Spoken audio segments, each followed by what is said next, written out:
C'est plutôt rare dans ces histoires que nous dépassions le XIXe siècle. Cette fois-ci, nous entrons de plein pied dans le XXe, avec deux mathématiciens originaux qui ont quelques points communs. Le premier est Jacques Hadamard, décédé en 1963 à l'âge de 97 ans. Le second est Paul Erdős, né juste avant la Première Guerre mondiale. Les deux ont en commun d'avoir démontré un des plus beaux résultats de l'arithmétique, le théorème de raréfaction des nombres premiers. Avant de revenir à Hadamard et Erdős, voyons d'abord ce qu'est ce théorème et commençons au début. Commencer au début, c'est souvent lire ce que Euler a écrit sur le sujet. En 1737, Euler a tout juste 30 ans et son succès sur le problème de Bâle 2 ans auparavant l'a déjà établi comme le maître des séries numériques. Le théorème 7 de cet article Diverses observations autour des séries infinies annonce un résultat étonnant. Voici la traduction. Si nous poussons jusqu'à l'infini la continuation des fractions dont les numérateurs sont tous les entiers premiers et les dénominateurs sont les mêmes moins une unité, le résultat est le même que la somme de la série harmonique qui est, certainement, infinie. Oui, vous avez bien lu, l'infini égale l'infini. Quand on s'appelle Euler, on peut tout se permettre. Comment démontre-t-il ça? Facile pour lui. Il part de la série harmonique et la multiplie par 1,5. Il lui reste une somme de fractions à dénominateur pair. En soustrayant, tous les termes à dénominateur pair disparaissent et il ne reste que des termes à dénominateur impair. Il multiplie alors par un tiers. Cette fois-ci, tous les dénominateurs deviennent multiples de 3. Quand il soustrait, tous les dénominateurs multiples de 3 disparaissent. Même chose avec 5. Il fait disparaître tous les termes à dénominateur multiple de 5.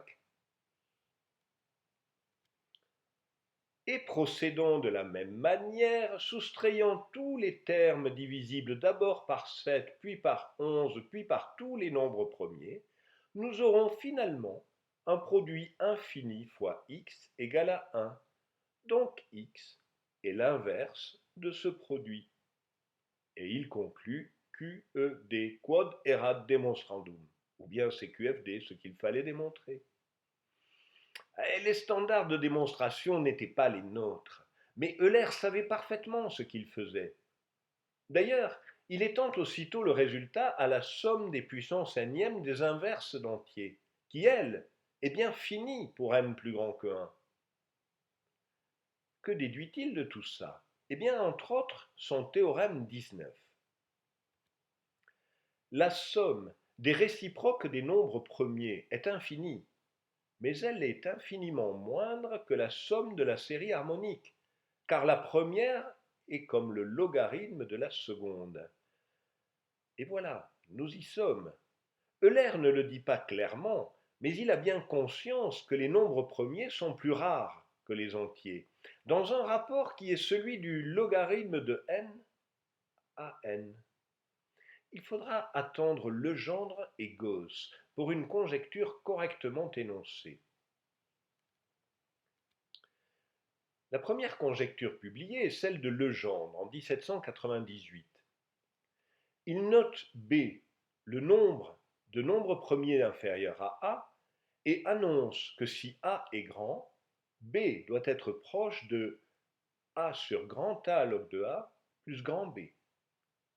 Il ne se prononce pas sur les valeurs de grand A et grand B, mais il dit la détermination exacte de ces coefficients serait un problème curieux et digne d'exercer la sagacité des analystes.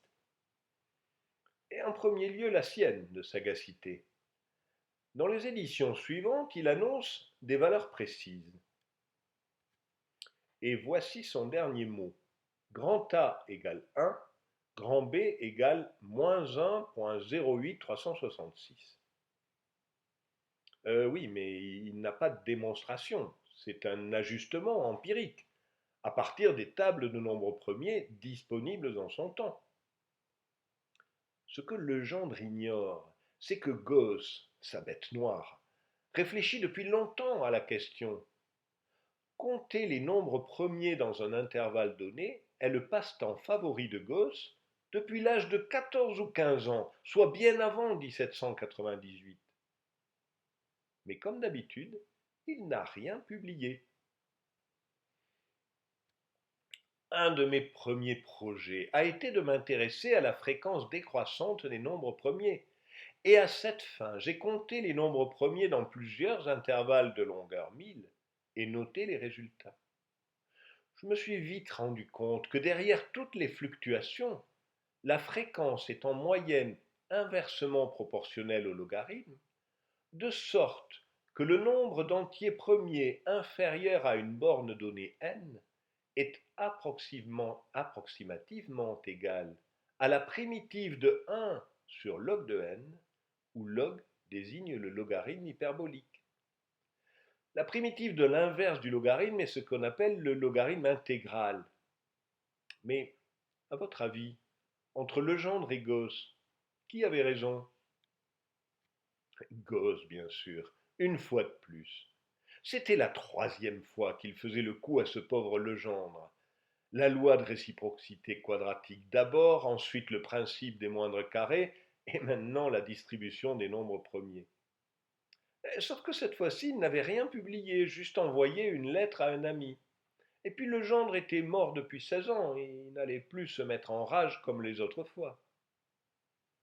Sur cette image, pi de x note le nombre d'entiers premiers inférieur à x.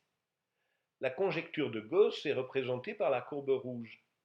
Les abscisses sont en coordonnées logarithmiques. Effectivement, le rapport de pi de x à la primitive de l'inverse du log s'approche de 1, comme Gauss l'avait prédit. Mais à la mort de Gauss, personne n'avait de démonstration. Même pas du résultat plus simple, qui correspond à la courbe bleue au-dessus. Le rapport de pi de x à x sur log de x tend vers 1. La tentative la plus aboutie pour rendre les arguments d'Euler rigoureux est celle de Tchebychev en 1851. Les résultats auxquels il parvient vont dans la bonne direction, comme par exemple le théorème 2 que vous voyez. Mais satisfaire une infinité de fois à deux inégalités, comme il est écrit ici, ce n'est pas exactement exprimer une limite. On n'y est toujours pas.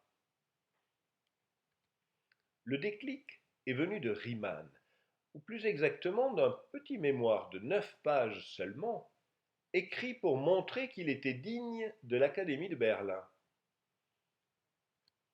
sur le nombre des nombres premiers inférieurs à une grandeur donnée. Vous le voyez dans l'encadré bleu, il part de la formule d'Euler. Mais alors qu'Euler n'avait considéré cette série que pour des valeurs entières de l'exposant, Riemann en fait une fonction de l'exposant et donne à cet exposant des valeurs dans le plan complexe. C'est la fameuse fonction zeta de Riemann.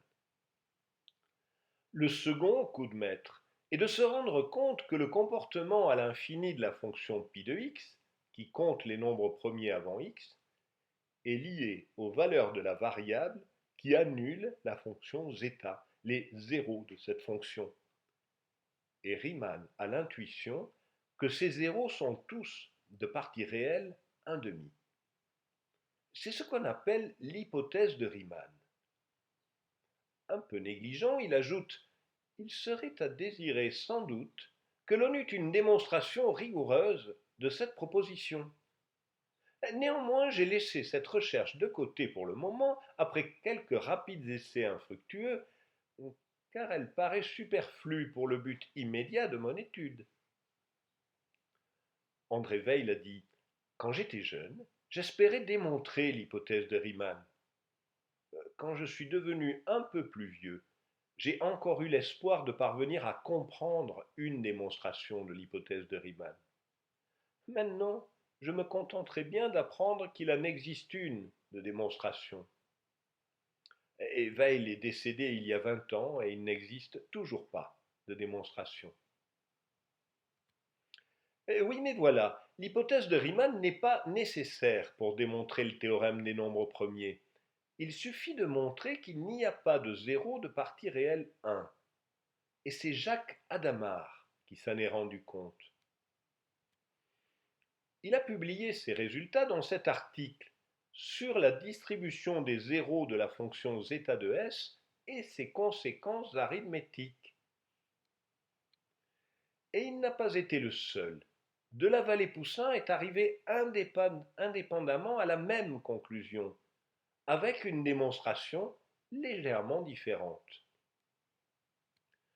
Son article a été publié la même année que celui d'Adamard et il est juste qu'il partage la découverte.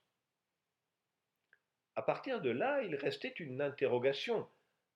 Voici un résultat majeur de l'arithmétique, qui a été démontré par l'analyse complexe. Est-on bien sûr qu'il fallait tout cet arsenal?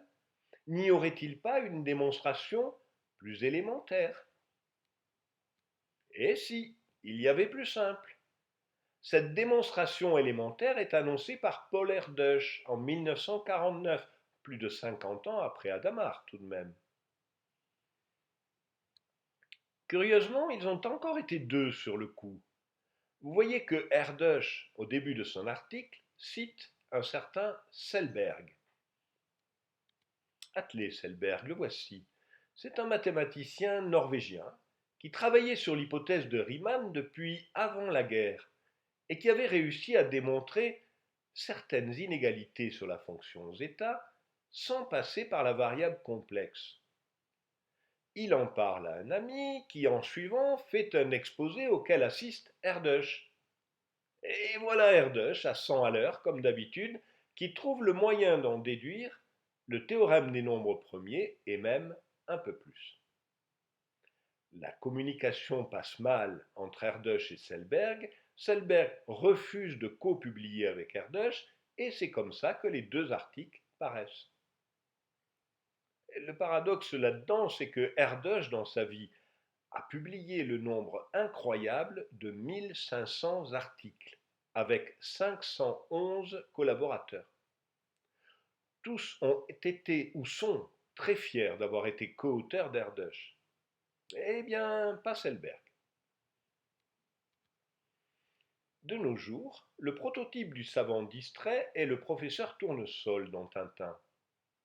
Son modèle, semble-t-il, est un physicien suisse, Auguste Piccard. Mais le cliché remonte à bien avant, même avant qu'Archimède ne sorte tout nu de sa baignoire en criant Eureka. Voici ce que Platon, dans le Théétète, fait dire à Socrate. On raconte de Thalès que tout occupé de l'astronomie et regardant en haut, il tomba dans un puits, et qu'une servante de Thrace, d'un esprit agréable et facétieux, se moqua de lui, disant qu'il voulait savoir ce qui se passait au ciel et qu'il ne voyait pas ce qui était devant lui et à ses pieds. Le tout premier auteur de bande dessinée, c'est lui, Rodolphe Töpfer, un pédagogue suisse inspiré par les idées de Rousseau. Le docteur Festus est un de ces personnages, un savant qui essaye de voyager pour apprendre et à qui arrive tout un tas d'aventures suite à sa maladresse. À la fin du siècle, c'est un autre pédagogue, professeur de sciences naturelles à Paris, qui reprend l'idée de la bande dessinée. Il s'appelle Colomb et donc il publie sous le nom de Christophe. Son personnage phare est le savant Cosinus. Lui aussi essaye de voyager et n'y arrive pas à cause de sa maladresse. Voici le témoignage de Jacqueline Hadamard, une des filles de Jacques Hadamard. Cette création de Christophe est pour les gens de notre génération inséparable de mon père, qui peut-être donnait l'idée pour ces fameuses bandes dessinées. En fait, Monsieur Colomb, le véritable nom de Christophe, était un ami de la famille et notre professeur de sciences naturelles.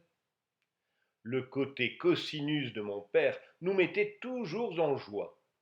Et pas seulement nous, mais tous ses amis qui connaissaient le fossé entre lui et la vie quotidienne. Painlevé le rencontra un jour boulevard Saint-Michel et lui dit: Je vois que Madame Adamar est déjà partie en vacances. Mais comment tu vois ça lui répond mon père, interloqué. Euh, Ta cravate est derrière ton oreille droite. En effet, je crois qu'une fois marié, il ne s'est jamais habillé seul. On raconte le même genre d'histoire sur Erdős. Il avait 21 ans quand il a beurré sa première tartine, parce que sa mère ou un domestique l'avait toujours fait à sa place. Je me souviens clairement, dit-il, que je venais d'arriver en Angleterre pour mes études. C'était l'heure du thé et il y avait du pain. J'avais trop honte d'admettre que je n'avais jamais beurré. J'ai essayé et ce n'était pas si difficile. Il avait attaché ses chaussures pour la première fois seulement 10 ans auparavant, à l'âge de 11 ans. Adamar et Erdős ont malheureusement un autre point en commun. Ils étaient tous les deux d'origine juive et en ont subi les conséquences dans les soubresauts tragiques du XXe siècle. Comme Marc Chagall, ils ont été tous les deux des juifs errants. Dans le cas de Erdős, il y avait son propre refus de se fixer, sa crainte viscérale de tout ce qui pourrait entraver sa liberté. Il a vécu toute sa vie, d'invitation en invitation, hébergé par ses collaborateurs, avec à la main une simple valise, à moitié vide. Adamar, lui, a été obligé de quitter Paris pour échapper aux rafles de la police de Vichy. Sa famille était française depuis des siècles. Il avait perdu 2 de ses fils à la guerre de 14, mais rien n'y a fait. En partie grâce au soutien d'Einstein, il a réussi à obtenir un visa pour les États-Unis, où il est arrivé en 1941. Mais il avait beau être un des plus grands noms de la science mondiale, à son âge, trouver un poste pour nourrir sa famille n'a pas été facile. Voici le récit de son neveu, Laurent Schwartz. Il arriva dans une petite université et fut reçu par le directeur du département de mathématiques. Il expliqua qui il était et remit son curriculum vitae. Le directeur lui dit: Nos possibilités sont limitées et je ne peux pas vous promettre de vous prendre. Adama remarqua que parmi les portraits accrochés au mur figurait le sien. C'est moi, dit-il. Bien, revenez la semaine prochaine. Et lorsqu'il se présenta, la réponse était négative et son portrait avait été enlevé. Erdős disait: Le premier signe de sénilité est quand un homme oublie ses théorèmes. Le second signe, c'est quand il oublie de remonter sa braguette. Le troisième signe est quand il oublie de la baisser. Il savait aussi qu'il n'était pas très bon pour se souvenir des noms, mais il disait souvent qu'il aurait un problème le jour où il oublierait le nom d'Alzheimer. Euh, euh, de, de qui il parle là? Qui disait ça? Bon, peu importe, je vous quitte, je crois que je vais devoir aller aux toilettes.